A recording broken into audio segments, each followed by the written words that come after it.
I paid my brother and his wife's rent for 10 months while they criticized me behind my back. He's cheap, brother said to our parents. Later, when I found out about it first, I thought I was doing the right thing. My brother Ryan had just gotten out of prison and his life was in shambles. No one would hire him. Friends had drifted away. Our parents? They just refused to help. My dad said, "He stole, he suffers." Like it was that simple. My mom wouldn't even let him in the house. He wasn't her responsibility anymore. But Ryan had a wife, Emily, and a 6-month-old baby. No matter how I felt about what he'd done, I couldn't sit back and watch them struggle. So I stepped up. For 10 months, I paid their rent $1,500 a month, out of my own pocket. It wasn't easy. I had my own life, my own bills, but I told myself it was temporary. Just until Ryan got back on his feet. And at first he seemed grateful. Every month I got a quick, "I appreciate it, man," or, "I don't know what we'd do without you." But that was it. No real thank you. No, "Hey, let's have dinner, I owe you one."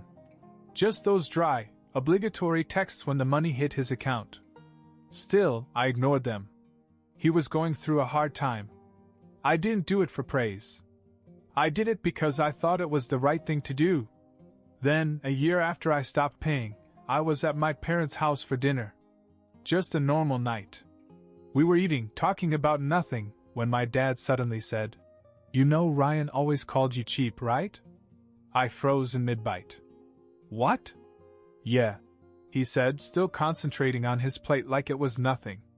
"He said you barely gave him enough to survive. He said you acted like you saved his life when you were just throwing him scraps." I actually laughed, thinking he must be joking. "Ryan said that?" My mom nodded like it was old news. Many times. I put down my fork. My heart was pounding, but I kept a straight face. "And when exactly were you going to tell me?" My dad shrugged. "We thought you knew." I sat there, gripping the table, replaying every time I sent him money.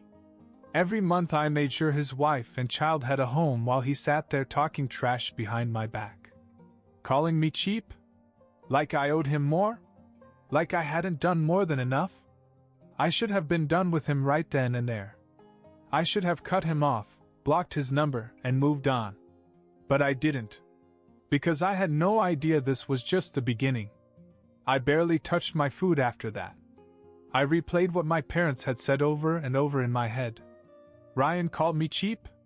He sat there bad-mouthing me to our parents when I was the only one helping him? I should have known then that he hadn't changed. That he was the same selfish, entitled person he had always been. But I wasn't done with him. That night I texted him. No anger, no accusations. Just, "Hey, how's it going?" I wanted to see how he'd react, if he'd act like nothing was wrong. And sure enough, he did. "All good, man, just busy. Hope you're okay." I stared at the message. No mention of me helping him for almost a year. No, "Hey, thanks again for everything you did for us." Nothing. I took a breath, deleted the chat, and told myself I was done.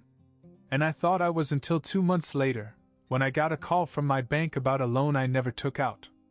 "Hi, Mr. Carter, we're following up on your recent loan application. We need to verify some details before we can give you final approval." I frowned. "Loan? I didn't apply for a loan." There was a pause. Then the woman on the phone said, "Sir, we have an application under your name for $20,000. Signed, with your social security number." My stomach dropped. I pulled up my bank account while still on the phone. Nothing was missing, but that didn't mean much. Someone had applied for a macro loan in my name, one of those high-interest loans desperate people take out when they can't get money anywhere else. I knew exactly who it was. "Send me a copy of the application," I told the woman. "Now." She emailed it over. And when I opened it, my worst suspicions were confirmed. The signature at the bottom? It was mine, but it wasn't mine. A sloppy attempt at forgery. Ryan. I sat there, my heart pounding. He had used my name to try to take 20 grand behind my back. After all I had done for him. I called him right away. He didn't pick up. I texted him. Call me. Now. No reply. I was dialing again when my phone buzzed with a text from his wife, Emily. Please don't be mad. Just let me explain. I stared at the message, squeezing my phone so hard my fingers hurt. Explain? What was there to explain? I didn't text Emily back. I didn't care what she had to say. I called Ryan, and this time he actually answered. Hey man. Did you really think I wouldn't find out? My voice shook with anger. You stole my identity? You forged my signature and tried to withdraw $20,000 in my name? Dead silence. Did you really think I wouldn't notice a loan in my name? I was pacing now, trying to stay calm, but my blood was boiling. What were you planning, Ryan? Max out the money and disappear? Leave me to deal with the debt? No, it's not like that, Dash. Then explain it to me. Because from where I'm standing, it looks like you just committed felony fraud against the only person in this family who still gave a damn about you. I was going to pay you back. I actually laughed. With what? You don't have a job, Ryan. You have no income, no savings, no plan. So don't stand there and lie to me. I just needed time, okay? I was desperate. Emily and I dash. I cut him off. Oh, so Emily knew about this too? Great. Even better. You two really sat there and cheated on me behind my back after I paid your damn rent for 10 months? He started to stammer again, but I wasn't done. I'm reporting this. You know that, right? That's when the panic hit. No, listen, just give me a chance to fix this. Fix this? You can't fix this, you idiot. This is fraud. You're going back to jail. The line went silent. Then, in a barely audible voice, he muttered, You wouldn't do that. You really want to test me? I spat. I hung up the phone before he could say another word. Within seconds, my phone exploded. Ryan. Emily. Both of them spamming me with calls and messages. I ignored them, already looking up how to report identity theft, when a long text from Emily popped up. Anthony, please. Don't report this. It wasn't just Ryan, it was me too. We were desperate. We thought we could take out the loan, pay off some debts, and get the money back before you even noticed. I froze. She was in on it too. Another message popped up. I'll do anything. Just don't send him back to jail. Before I could process that, my phone buzzed again. This time it was my mom. I answered, expecting her to be angry with Ryan. Instead, she sounded mad at me. What the hell are you doing? I blinked. What? We just got off the phone with Ryan. He said you're threatening to send him to jail for a mistake. I almost dropped my phone. A mistake? He committed identity theft, Mom. He tried to steal 20 grand from me.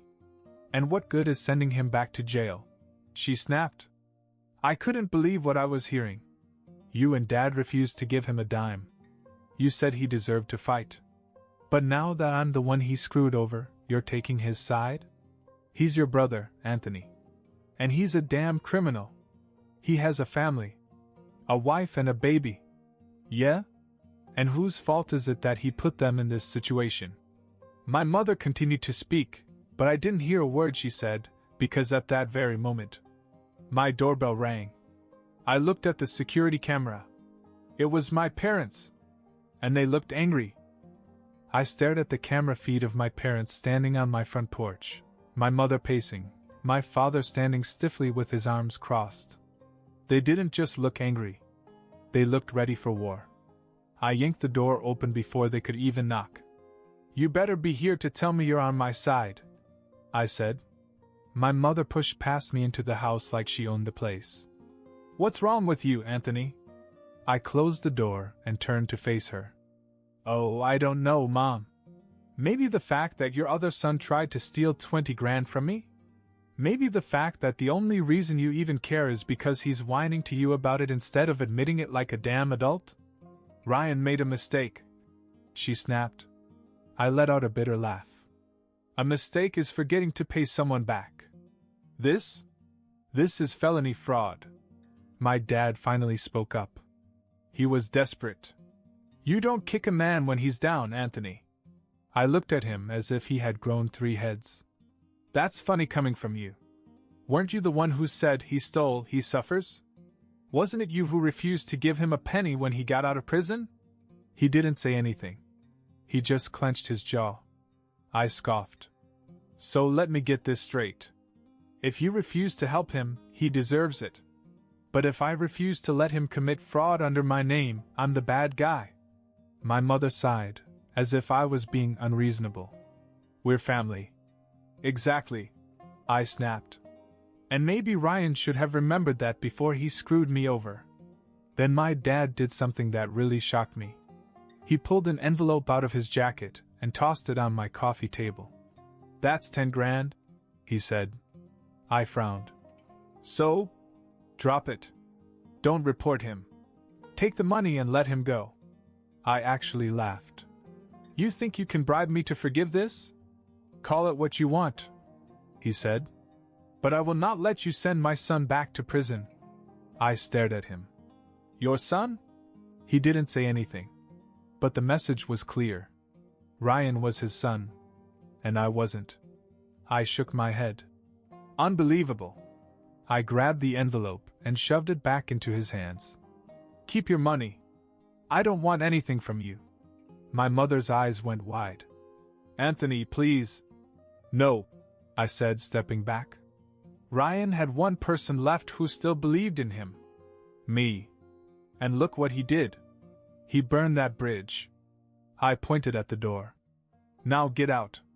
My dad didn't even hesitate. He turned and walked out. My mom looked like she wanted to say something, but I shook my head. I mean it, Mom. Go. She sighed, gave me one last pleading look, and followed my father out. I locked the door behind them, exhaled, and leaned against the wall. My head was pounding. My own parents had just tried to pay me off to protect the brother who stole from me. And as angry as I was, I had no idea the worst was yet to come. The next morning I got a call from the police. I barely slept that night. Every time I closed my eyes, all I could see was Ryan's smug, lying face. My parents trying to buy me off like some idiot. The sheer audacity of it all. I woke up when my phone rang.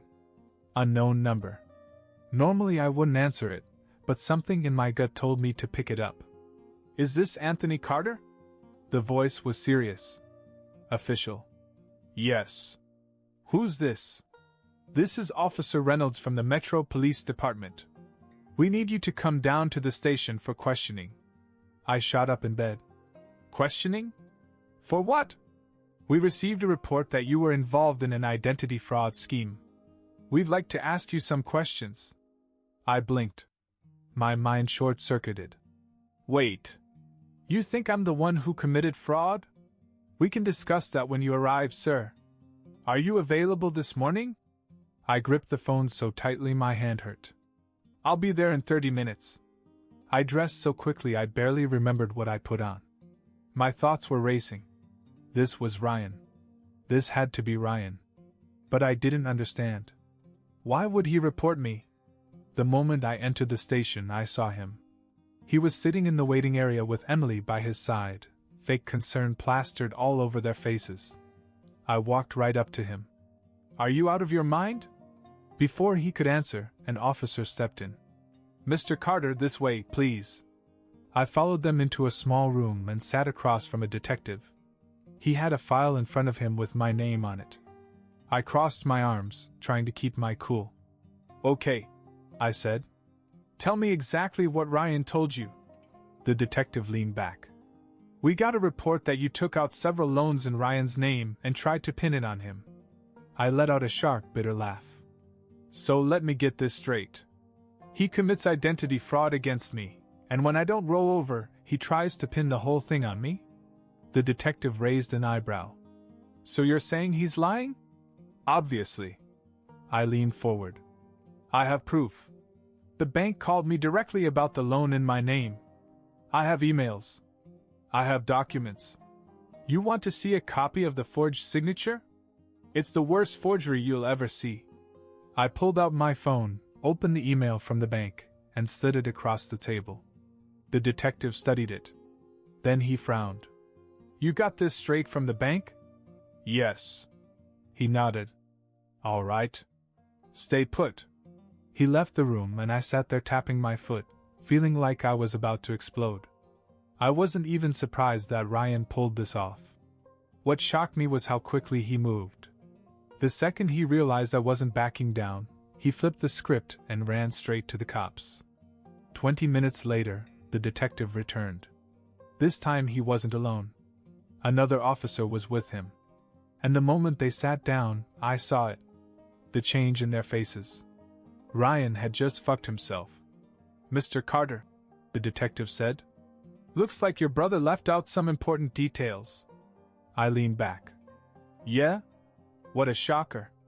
He exhaled. Based on what we've reviewed, it's clear that you're the victim here. Ryan Carter and Emily Carter are now under investigation for identity fraud, attempted loan fraud, and filing a false police report. I grinned. Fine. So when are you arresting him? The officer hesitated. We need to do a little more due diligence before we make an arrest. I shook my head. Unbelievable. If it were me, I'd be in handcuffs by now. They didn't argue. I walked out of the station angry. Not just at Ryan. Not just at Emily. But at the fact that he had even gotten this far. I pulled out my cell phone and called my parents. My mom answered right away.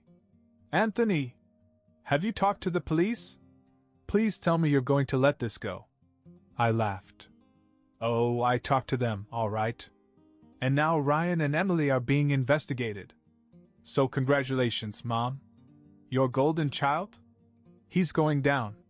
She gasped. Anthony, no! You can't do this. He's going to jail. It's not my problem, I said. It's his. And then I hung up. But I wasn't done. Because now, I was ready to ruin him. When I got home, I was still seething. My own brother had committed fraud in my name, tried to steal 20 grand from me, and when I didn't roll over, he ran to the cops with a fake story to pin it on me. And my parents? They still defended him. I wasn't going to let this go. I got the best lawyer I could afford. His name was Mark Henderson Sharp, aggressive, and the kind of guy who never lost. I explained everything to him, laid it all out. The fake loan, the police report, Ryan and Emily's involvement. Mark didn't hesitate. We'll shut this down immediately, he said. And once the police officially charge him, we'll make sure he pays for what he's done. I had never hired a lawyer before, but as soon as I heard those words, I felt something I hadn't felt in weeks. Control. Within 24 hours, Mark had taken action. He contacted the bank, obtained official documentation proving that Ryan had used my identity. He sent a cease and desist letter to Ryan and Emily, warning them that any further false accusations would result in a libel suit. And most importantly, he went straight to the police. I was sitting in my living room when I got the update. Mark called me, his voice calm but sharp. It's done, he said. The police have officially dropped the charges against you. Ryan and Emily are now the only suspects in the identity theft case. I closed my eyes and exhaled. Good. Not just good, Mark said. They're in real trouble. The fact that they not only committed fraud, but filed a false police report? That's serious. I wouldn't be surprised if they both end up behind bars.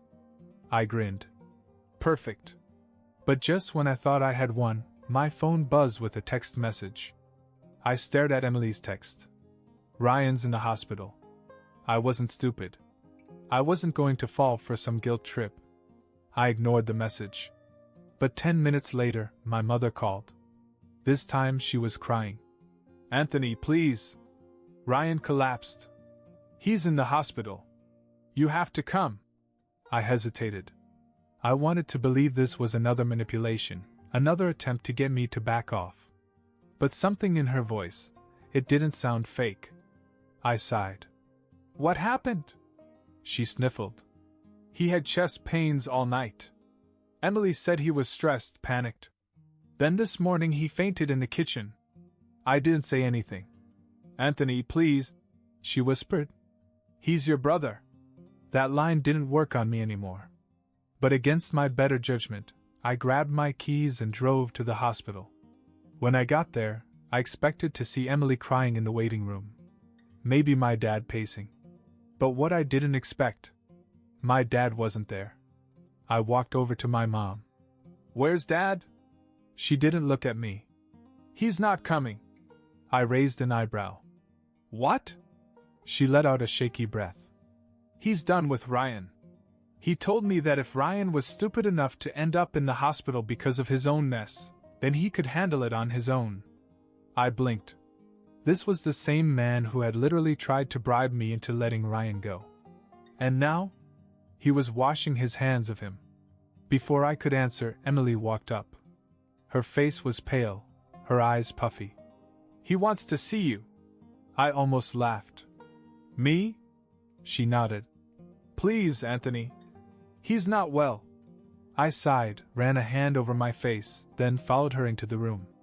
Ryan was lying in bed, and in his arm, his face looking more sunken than I'd ever seen it. He turned his head when he saw me. Hey, he muttered. I crossed my arms. So? What is this? A guilt trip? He exhaled. No. It's real. He gestured vaguely at his chest. Stress. Anxiety. Doctor said I had a panic attack so bad I passed out. Heart rate went crazy. They thought it was a heart attack at first. I didn't say anything. He let out a faint chuckle. Pretty funny, huh? All this time I thought I could outsmart you, get away with it. But I ended up playing myself. I raised an eyebrow. You thought you could get away with it? He sighed. I don't know, man. I don't even know why I did it. I just dash. He shook his head. I needed the money. I felt like the world was against me. And I thought I could take a shortcut. Like I always do. You mean like when you stole from your old job? Like when you let me pay your rent and then called me cheap behind my back? I scoffed. Face it, Ryan. You're not a victim. You're just a selfish asshole. He swallowed hard but didn't argue. I leaned forward. The only reason you're not in jail right now is because the police are still working on the case. But you will be charged, Ryan. You will have to face that. I know, he muttered. And I'm not going to save you, I said. Not this time. Not ever again. He closed his eyes. I wouldn't expect you to. I stared at him for a few more seconds, then turned to walk away. As I reached the door, he called. Anthony. I stopped. I'm sorry. I didn't turn around. I just walked out. A week later, Ryan was formally charged with identity fraud, attempted loan fraud, and filing a false police report. He got a plea deal, 2 years probation, mandatory financial counseling, and a permanent record. Emily left him. She took the baby and moved back in with her parents.